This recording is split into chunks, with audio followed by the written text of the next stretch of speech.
Hi everyone. Today we are going to talk about sexually transmitted infections.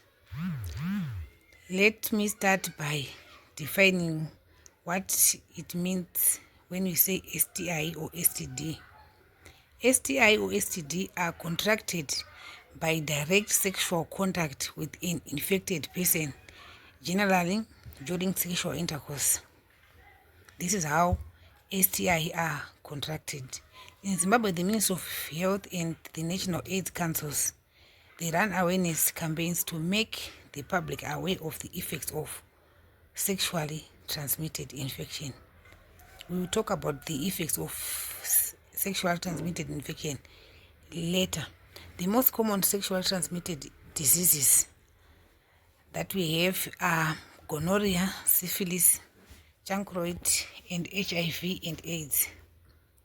These pictures, it shows where the STIs affect they affect our sexual organs. That is, you can see on male and even on a female. Most of them, they affect the sexual organ. Let me start by explaining gonorrhea. Gonorrhea is a bacteria caused by a bacterium called Neisseria gonorrhoeae. It can affect both male and female individuals. It usually affects the urethra. This is for male. Cervix. This is in females. Anal canal for both. In conjunctiva of the eye. This is whereby it will cause blindness if it is not treated. In some cases, gonorrhea infection of the prostate glands in male and the fallopian tubes in female produce sterility. We all know that fertilization takes place in the fallopian tube. So if gonorrhea affects the fallopian tube, therefore it means that woman will not be able to conceive. In males, if the prostate gland is affected, then it means there are no sperm which will be able to flow. We all know that the prostate gland, they produce prostate, they add some fluids to sperm so that they will be able to swim. So if the prostate gland is affected though, then it means the man will become infertile. The chances of contracting gonorrhea is 35% after sexual intercourse with the infected person, and it rises to 75% after more sexual contact with the same person. So it means if you see some signs and symptoms of STIs, then I advise you to go for and seek treatment to reduce the rise in infection to your body. Signs and symptoms of gonorrhea. This picture show signs and symptoms which are abdominal pain, increased vaginal discharge, painful during intercourse, painful during urination, urinary tract infection, swollen testicle. This is for men. Discharge from the penis. This is for men. Painful during urination and inflammation of the penis.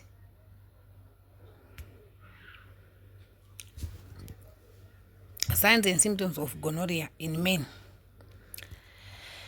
It is characteristically painful on the urethra.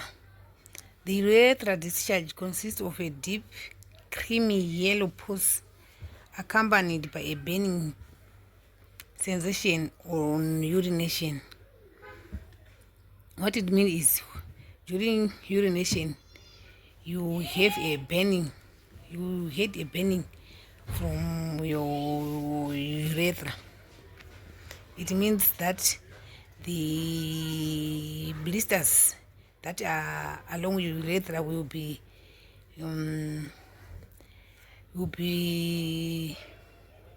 affected by the sourness of the urine. In women, the most common site of the infection is in the cervix and comes with a wide variety of symptoms such as swelling, abdominal vaginal discharge, and abdominal menstrual bleeding. In both sexes, untreated gonorrhea may spread to other parts of the body, including the heart, valves, and joints. If the joints are affected, it can cause types of arthritis. Treatment of gonorrhea. It is a treated disease. It can be treated with antibiotics, but many strains of the disease are now resistant to the common antibiotics.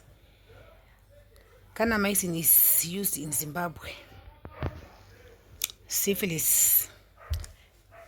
It is also a bacterial disease. It is readily killed by drying, heat, and disinfectants such as soap and mercurial compounds. This picture shows how syphilis affects the body. You can see it causes fever, sore throats, as you can see, swollen limbs, rash all over the body, genital sores, muscle ache.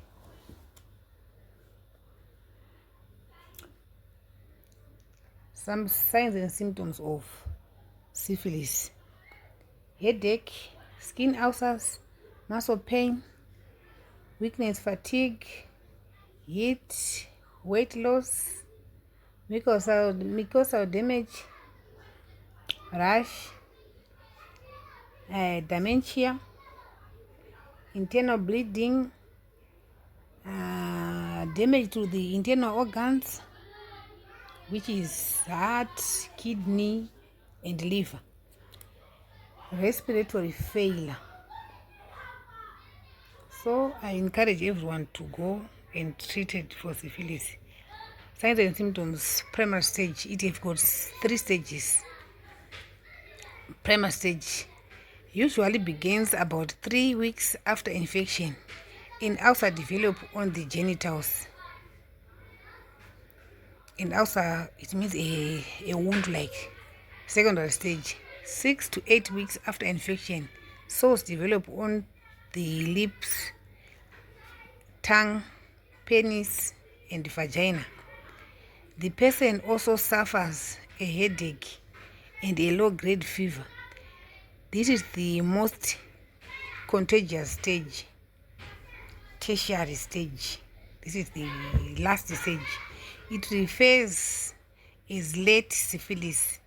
Normally occurs a few years after infection. At this stage, it can damage some organs and even the brain. Do you know how syphilis can go to such a level of damaging brain cells? Sores occur mainly in skins, liver, bones.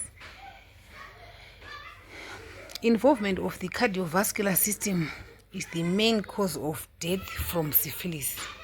Syphilis can cause death, guys. So if you find some symptoms, I encourage everyone to go for treatment. Syphilis treatment. Fortunately, it can be treated with penicillin and other antibiotics, particularly during early stage, which means first stage or second, but it is treated mainly on the first stage. Late syphilis is more difficult to cure and may have already caused permanent damage to various organs.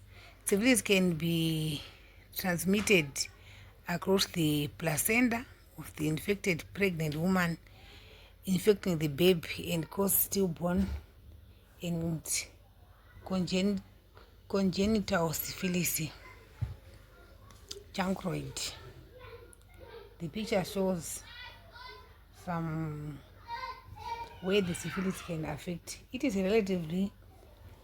It is a relatively rare sexually transmitted disease caused by the bacterium Haemophilus decrene.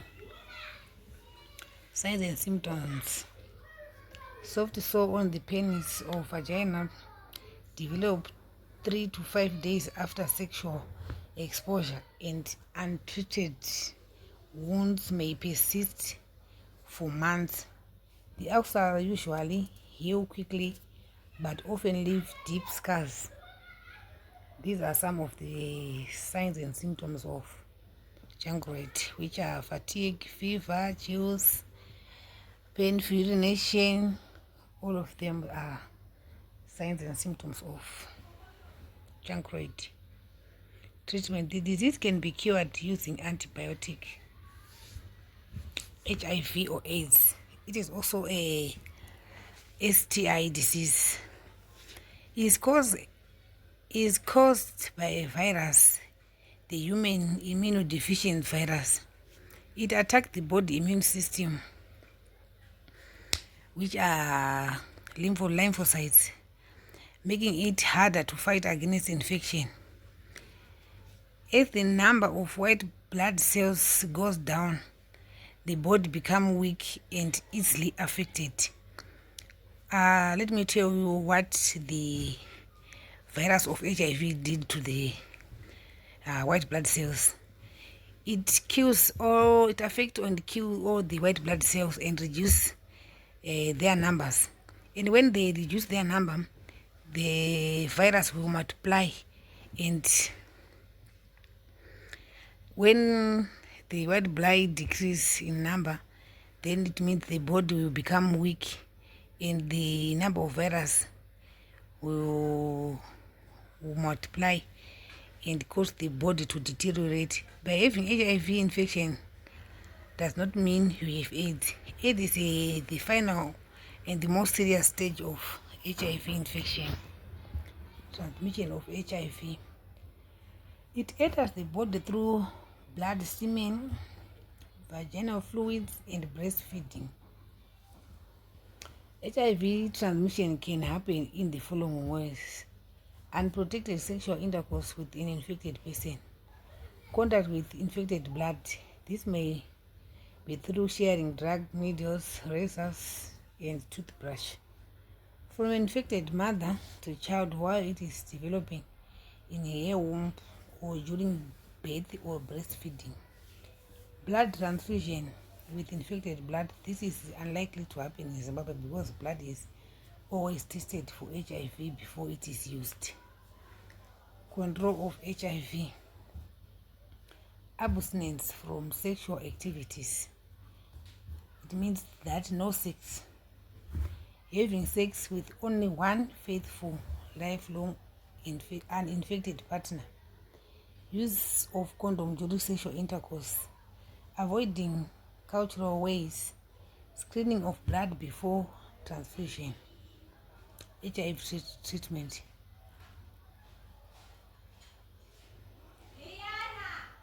Antiretroviral drugs are now HIV infection, making it into a chronic treatable disease as long as the infected person takes these drugs exactly as prescribed for the rest of his or her life.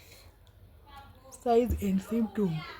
A person with HIV or AIDS may have some of the following signs and symptoms: weight loss, diarrhea for more than a month, fever, mental disease, sweating, swallowing glands, and persistent cough, to mention a few.